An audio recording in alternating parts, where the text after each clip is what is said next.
जय हिंद बच्चों, कैसे हो आप लोग। कैसी चल रही है आपकी पढ़ाई। आशा करता हूँ कि आप लोग अपने लाइफ में बहुत ही शानदार, ज़बरदस्त, मस्त होगे। तो हमारे सामने एक नया टॉपिक है जिसका नाम है ब्रीदिंग। तो हम लोग आज इस वीडियो में बहुत ही सिंपल तरीके से, बहुत ही शानदार तरीके से समझ रहे होंगे कि हम लोग एक्चुअल में सांस लेते कैसे हैं, एयर अंदर जाता कैसे है, ब्रीदिंग कैसे होता है। क्योंकि ऐसा बिल्कुल भी नहीं है कि हम लोग ऐसे ज़ोर से ऐसे सांस लिए, मतलब हवा को अंदर ठूस ठूस के भर लिए लंग्स में, ऐसा बिल्कुल नहीं है। ये जो ब्रीदिंग का जो प्रोसेस है ना, उसमें बहुत सारे मसल्स इन्वॉल्व होते हैं। बहुत ही कॉम्प्लिकेटेड प्रोसेस आएगा जिसमें pressure, high pressure, low pressure, ये सब इन्वॉल्व होता है। तो हम लोग इसको बहुत ही सिंपल तरीके से, आसान करके, मेरे स्टाइल में समझ रहे होंगे। इस वीडियो को कौन कौन देख सकते हो? Who can watch this video? तो अगर आप क्लास 11th में हो, या फिर आप क्लास 12th में हो, या फिर आप किसी CUET एग्ज़ाम, या फिर नीट एग्ज़ाम, या फिर कोई और कॉम्पिटिटिव एग्ज़ाम्स का अगर आप तैयारी कर रहे हो, या फिर आप कोई नॉन बायोलॉजी बच्चा हो, आपको सिर्फ थोड़ा मोड़ा इंटरेस्ट है बायोलॉजी के बारे में जानने में और अपने शरीर के बारे में जानने में, तो आप इस वीडियो को कंटिन्यू कर सकते हो। आपको अच्छा लगेगा, मज़ा आएगा, समझ में आएगा। हम लोग अब आगे बढ़ते हैं इसमें इंट्रोडक्शन में। तो हो सकता है कि आप क्लास 10th में एक चैप्टर है जिसका नाम है लाइफ प्रोसेस, उसमें आप पढ़े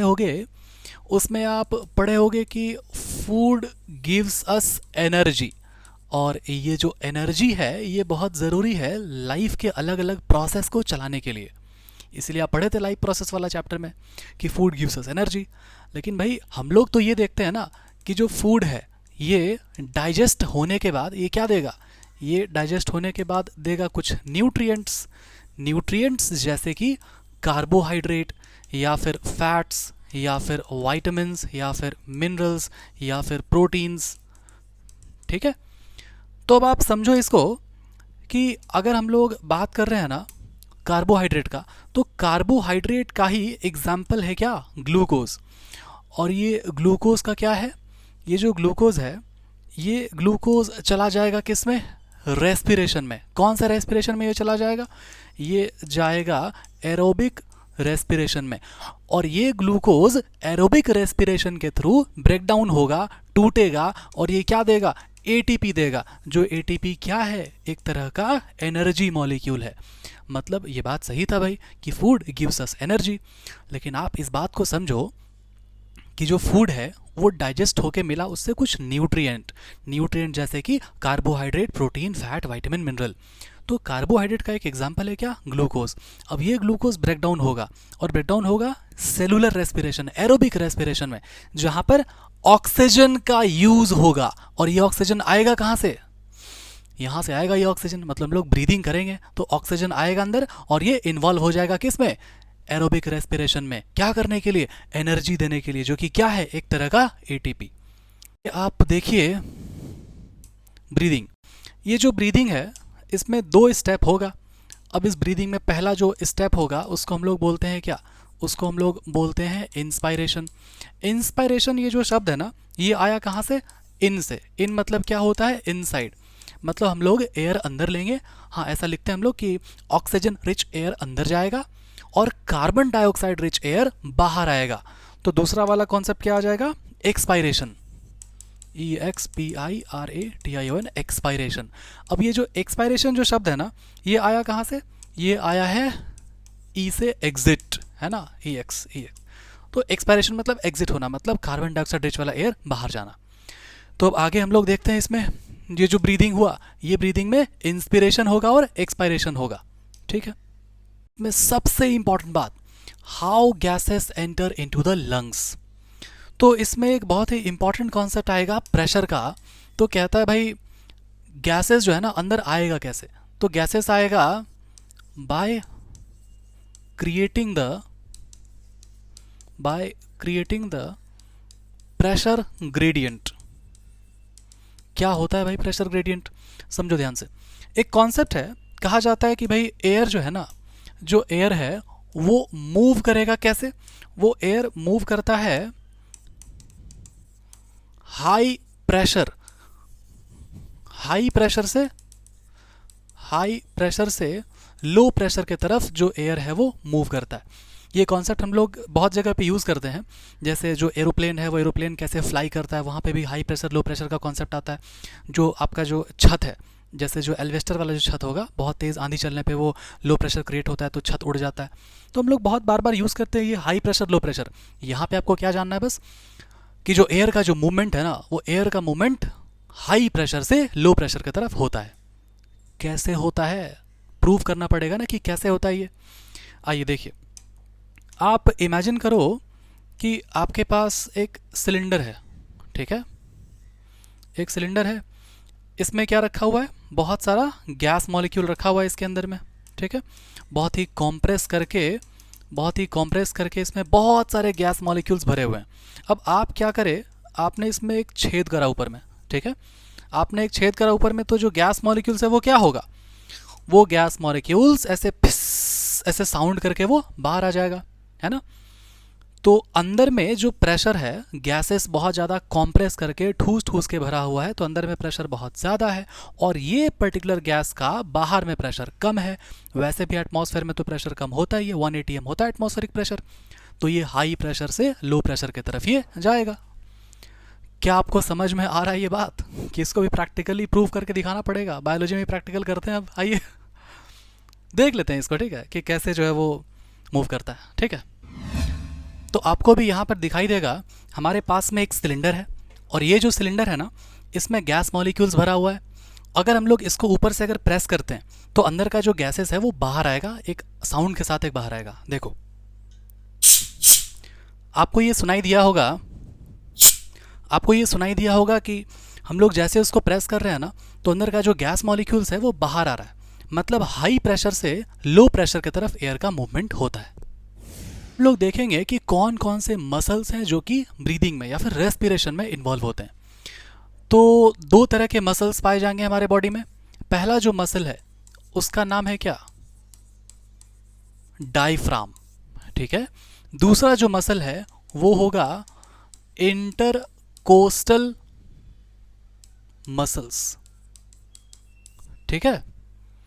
अब आप देखो, ये डायफ्राम क्या होता है, ये इंटरकोस्टल मसल्स क्या होता है, हम लोग इसको एक एक करके देखते हैं और समझते हैं, ठीक है। हमारे पास में डायग्राम है किसका, रेस्पिरेटरी सिस्टम का। तो आपको यहाँ पे दिखाई देगा एक ऐसे लाइनिंग सा बना हुआ है। ये लाइनिंग क्या है, तो हमारा जो पूरा जो बॉडी है ना, ये दो पोर्शंस में डिवाइडेड है। अब ये वाला जो है ना, ये एक मस्क्यूलर फ्लोर के जैसा है, जैसे एक बिल्डिंग में फ्लोरिंग किया हुआ होगा ना, ये फ्लोर होगा, ये फ्लोर। वैसे यहाँ पे बॉडी में मस्क्यूलर फ्लोर होगा जो बॉडी को डिवाइड करेगा। इसी मसल को हम लोग बोलते हैं, इसी मस्क्यूलर फ्लोर वाले मसल को हम लोग बोलेंगे डायफ्राम। तो ये जो डायफ्राम है, इस डायफ्राम के ऊपर का जो भी पोर्शंस है, इसको हम लोग बोलते हैं थोरैसिक चैम्बर या फिर थोरैसिक कैविटी। और इस डायफ्राम के नीचे वाला जो पोर्शन है, इसको हम लोग बोलेंगे एब्डोमिनल कैविटी या फिर एब्डोमेन, ठीक है, जहाँ पे डाइजेस्टिव सिस्टम होगा, स्टमक होगा, इंटेस्टाइन होगा, मेजरली ऑर्गन्स यहीं पे पाए जाते हैं। अब आप देखो, तो ये जो डायफ्राम है, ये डायफ्राम ही बहुत इंपॉर्टेंट रोल प्ले करता है रेस्पिरेशन में। कैसे, इसको हम लोग और देखेंगे। अब आगे हम लोग बढ़ते हैं, आगे किसमें, ये क्या है, इंटरकोस्टल मसल्स। ये जो इंटरकोस्टल मसल्स है ना, दो रिब्स के, ये जो दो रिब्स है इसके बीच में पाया जाता है क्या, इंटरकोस्टल मसल्स। आइए हम लोग समझते हैं कैसे। तो आपको दिख रहा होगा, यहाँ पे एक रिब है और यहाँ पे एक रिब है, यहाँ पे एक रिब है। तो ये जो रिब्स है ना, इस रिब्स के बीच में यहाँ पे मसल्स है, यहाँ पे मसल्स है। इन्हीं को हम लोग बोलेंगे क्या, बोलेंगे इंटरकोस्टल मसल्स, ठीक है। तो आपको दिख रहा होगा, जैसे ये है ना, ये तो अंदर से दिख रहा है, ये अंदर से है, तो इसको बोलेंगे इंटरनल इंटरकोस्टल मसल्स। और ये बाहर से अगर देखेंगे तो इसको बोलेंगे क्या, एक्सटर्नल इंटरकोस्टल मसल्स, ठीक है। तो हम लोग देख चुके मसल्स इन्वॉल्व हैं रेस्पिरेशन में, कौन कौन सा, डायफ्राम हो गया, और क्या हो गया, इंटरकोस्टल मसल्स हो गया। कौन कौन सा, इंटरनल वाला और एक्सटर्नल वाला, ठीक है। सबसे इंपॉर्टेंट बात यह है कि वो जो डायफ्राम के ऊपर का जो पोर्शन है ना, जिसको हम लोग बोलते हैं थोरैसिक चैम्बर या फिर थोरैसिक कैविटी, तो हम लोग एक चीज़ को समझते हैं। अगर मैं आपको कहूँ कि हमारा जो लंग्स है ना, ये हो गया क्या, हमारा लंग्स, ठीक है। तो हमारा जो लंग्स है, ये जिस चैम्बर में होता है, ये जिस कैविटी में होता है, जिसको हम लोग क्या बोलते हैं, थोरैसिक कैविटी बोलते हैं। तो ये थोरैसिक कैविटी, अगर मैं आपको बोलूँ कि ये वैक्यूम है, ये क्या है, एयर टाइट है, इसमें किसी भी तरह का एयर, कोई इंटरप्शन कुछ नहीं है, ये पूरा खाली है अच्छे से। तो आप बोलोगे सर कैसे खाली है, ऐसे कैसे मान लें? अब रीज़न देना पड़ेगा ना, बायोलॉजी में भी रीज़न होता है हर चीज़ का। तो हम लोग थोड़ा सा इमेजिन करते हैं कि अगर यहाँ पे वैक्यूम नहीं होता, अगर आपका मास्टर अगर झूठ बोल रहा है, तो ये कॉन्सेप्ट कैसा होता, देखते हैं। आप ऐसे इमेजिन करो कि ये क्या है, ये थोरैसिक चैम्बर है। तो ये जो हमारा जो थोरैसिक चैम्बर है, इसमें पहले से क्या है, एयर मॉलिक्यूल्स है भरा हुआ। और यहाँ पे हम लोग क्या रखे हैं, एक बलून को रखे हैं जो कि हमारा लंग्स है, ठीक है। अगर हम लोग एयर को ब्लो करते हैं तो क्या एयर, ये बलून क्या साइज़ में बढ़ेगा, ये ब्लो होगा ये बलून पूरा? तो आप देखोगे कि यहाँ तो एयर मॉलिक्यूल्स पहले से भरा हुआ है बॉटल में। तो जैसे आप ब्लो करोगे ना एयर को, तो ये जो आप एयर ब्लो कर रहे हो, वो वाला एयर जो पहले से एयर मौजूद है बॉटल में, उसको वो पुश करेगा, वो उसको ढकेलेगा, क्योंकि ये तो भरा हुआ स्पेस तो है नहीं। आप इमेजिन करो कि एक बाल्टी है और इसमें पानी भरा हुआ है पूरा। अब एक लोटा आप और पानी आप डाल रहे हो, तो क्या पानी इसमें जाएगा या पानी बाहर गिरेगा, है ना? तो अब ये जो बलून है ये ब्लो नहीं हो पाएगा, क्योंकि ये पहले से ऑलरेडी गैस मॉलिक्यूल से भरा हुआ है। ट्राई करके आप देख सकते हो, इसको घर में आप बना सकते हो। आप यहाँ पे मैं आपको दिखाता हूँ डिमॉन्स्ट्रेट करके।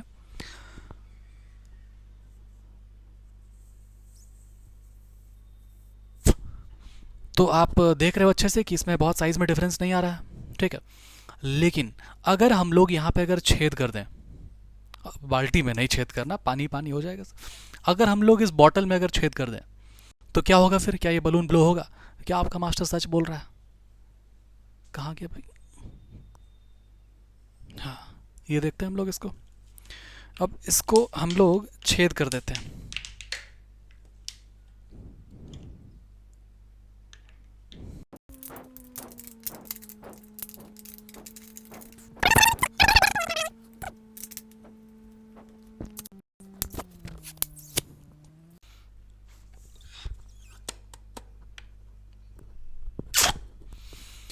तो हम लोग देख सकते हैं कि जो हमारा जो थोरैसिक चैम्बर था, उसमें अगर हम लोग छेद कर देंगे, तब जा कर के क्या होगा, वो ब्लो हो पाएगा। लेकिन ऐसा होता नहीं है। ये क्या है, एयर टाइट चैम्बर है, क्या है, वैक्यूम है।